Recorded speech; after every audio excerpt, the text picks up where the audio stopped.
Hello everyone and welcome into another edition of WST Weekly. My name is Hrabchak. On today's episode, we're going to talk about the Winnipeg Blue Bombers coming off the bye and their impressive win over BC before getting into the Goldeyes. They had a massive 6-game homestand at Blue Cross Park, taking on the Sioux Falls Canaries and the Sioux City Explorers.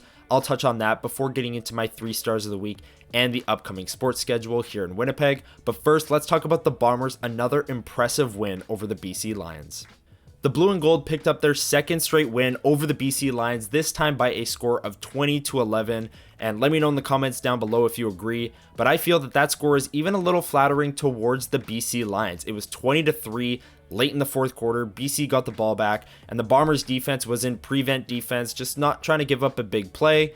BC marched down the field, got a pass interference down at the 1, and scored with 2 seconds left, and got a 2-point conversion to make this score look a lot better than it really was. And if you look at the rest of the numbers behind me here, a lot of those numbers were aided by that last drive as well. The net yards, 392 to 303 for Winnipeg. It didn't feel that close when the game was happening, but that final drive for BC kind of padded those stats a little bit. The first downs, 21-19, a lot closer than last week where BC only had 4 first downs in that win. 25-0 at Princess Auto Stadium for the Bombers. But this week, another great performance for the defense. 2 sacks, and they forced 2 turnovers, 2 interceptions. Dietrich Nichols and Tyrell Ford coming up with the picks off of Nathan Rourke. A lot was made this week as he made his return to the CFL from the NFL. He was on the Atlanta Falcons roster, played in the preseason, got cut, came over to the BC Lions on Wednesday and played this game Sunday, a very short week of practice, and he looked very rusty. I'm sure we will see a better Nathan Rourke going forward, but in this game, the Bombers defense showed up and carried what they did a few weeks ago into this game. Vernon Adams, Nathan Rourke, doesn't matter. The Bombers defense dominated once again with a 20-11 win. On the other side of the ball, I thought the offense moved up and down the field quite well. Zach Collaros with 288 passing yards, a few gorgeous corner routes to Nick Dembski. That's something we've seen a lot in the past, but not so much this year. Dembski with 6 catches for 109 yards and a touchdown, a great game from him. Kenny Lawler in his return to the lineup, 4 catches for 54 yards. And Brady Oliveira on the ground, only 10 carries, but he got 78 yards on those 10 carries. Incredibly efficient on the ground. And the Bombers offense, yes, Zach Collaros threw the pick, and they only put up 20 points, and they needed Castillo to finish off a lot of drives, but I still thought almost 400 yards of offense. They just need to figure out how to score in the red zone, and you'll be seeing a lot of those vintage Bomber points performances from the offense where they're putting up 30, 40 points in a game because this offense is getting to those dangerous areas. They're just unable to convert once they get there. And as many people have said, the CFL's West Division is now wide open. Winnipeg moves ahead of Calgary at 4-6. Calgary's also at 4-6, but Winnipeg obviously won the season series over Calgary earlier in the season. And now BC sitting at second place at 5-5 with 4 straight losses.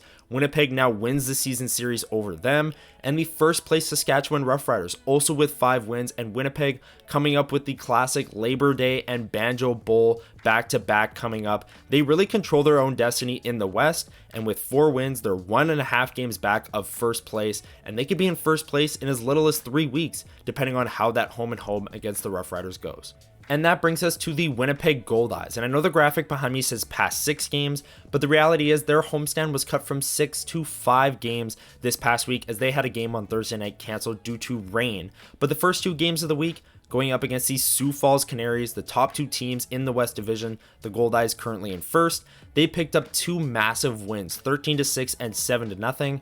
And then on Thursday night, the rain delay, the game was ultimately canceled and will not be made up at a later date, as there's only 2 weeks left in the season and these 2 teams don't meet again in the regular season. So the Goldeyes secure the season series over the Sioux Falls Canaries with no more games against them left in the regular season and a lead over them in the West Division for first place. And then the Goldeyes opened up a 3-game weekend series against the Sioux City Explorers, which had the opposite effect of the earlier games in the week. 3 straight losses, 6-3, 1-0, and 5-4. If there's one bright side from these 3 straight losses, it's that we saw 3 great crowds at Blue Cross Park. Friday night, Fred Penner bobblehead night. That was almost a sellout and a great crowd singing along to some of Fred Penner's hits at Blue Cross Park. The Saturday, Bark in the Park, tons of dogs, taking in the game. That one was a 6 p.m. start and a 1-0 extra innings loss. So the Dogs in attendance had nothing to cheer about, but still a great crowd nonetheless. And then on Sunday, after crowds on Friday of over 6,400 and on Saturday of over 4,700,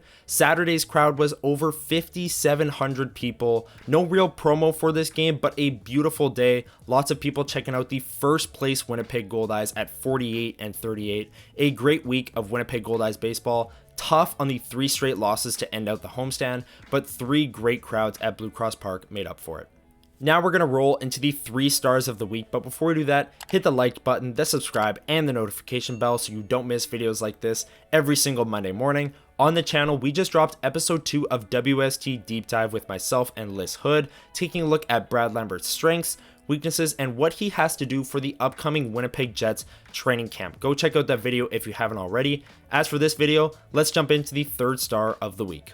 My 3rd star of the week is the entire Winnipeg Blue Bombers defense. A few weeks ago on WST Weekly, I gave the 1st star of the week to Jordan Younger for putting together a masterclass of a game plan, and he did the exact same thing on Sunday night. Again, the numbers behind me: 303 yards for the BC offense, 19 first downs, only 11 points. That number's a little bit stat padded as well, as I brought up earlier. Really only 3 before that final drive with just seconds remaining. And 2 interceptions, Dietrich Nichols and Tyrell Ford coming up with 2 massive plays on the outside. Nathan Rourke looked rusty and uncomfortable all night long, and that's a testament to the D-line, the secondary, and Jordan Younger's game plan. The Bombers defense, my 3rd star of the week on WST Weekly.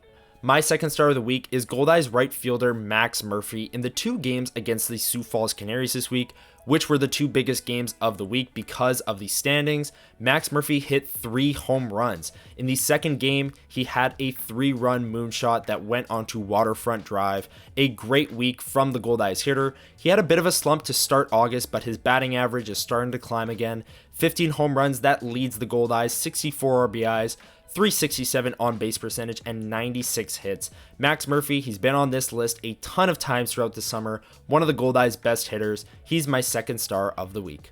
My 1st star of the week is Bombers wide receiver Nick Dembski. I brought up earlier in the show how him and Zach Collaros connected on a few of those gorgeous corner routes that we've seen for so many years in a Bombers uniform, but not so many of them this year. He had 2 of them in this game. The one was the touchdown, the opening touchdown on the opening drive of the game for the Bombers, and then the second one came on 2nd and long. Collaros hitting Dembski right on the sideline. Another gorgeous pass for that one. That was just 2 of his 6 catches for 106 yards and the touchdown that I mentioned. That's 18.2 yards per catch.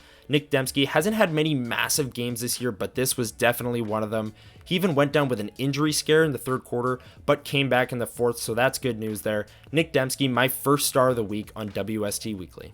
Now here it is, the upcoming sports schedule here in Winnipeg over the next little bit. Like I mentioned, the Bombers, they're now going to return home to what should be a great crowd on Friday night, taking on the Hamilton Tiger Cats. That goes August 23rd. The Goldeyes are now going to hit the road after a long homestand. They start Tuesday night against the Fargo Moorhead Redhawks.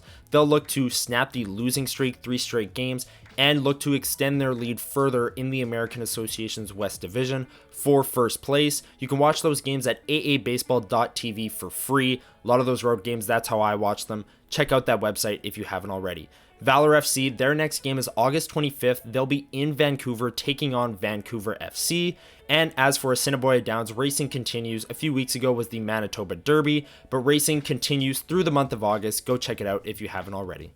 That's going to do it for this edition of WST Weekly. Thank you so much for watching. If you enjoyed the video, hit the like, the subscribe, and the notification bell so you don't miss videos like this every single Monday morning. And like I said, we've dropped a lot of fun Jets content on the channel recently. I had my top 10 prospects, and we dropped episode 2 of WST Deep Dive with myself and Liz Hood, breaking down Brad Lambert's game ahead of training camp. Go check out those 2 videos if you haven't already. As for this one, thank you so much for watching, and I will check in with all of you next Monday morning, breaking down the games this week. Have a great week, everyone.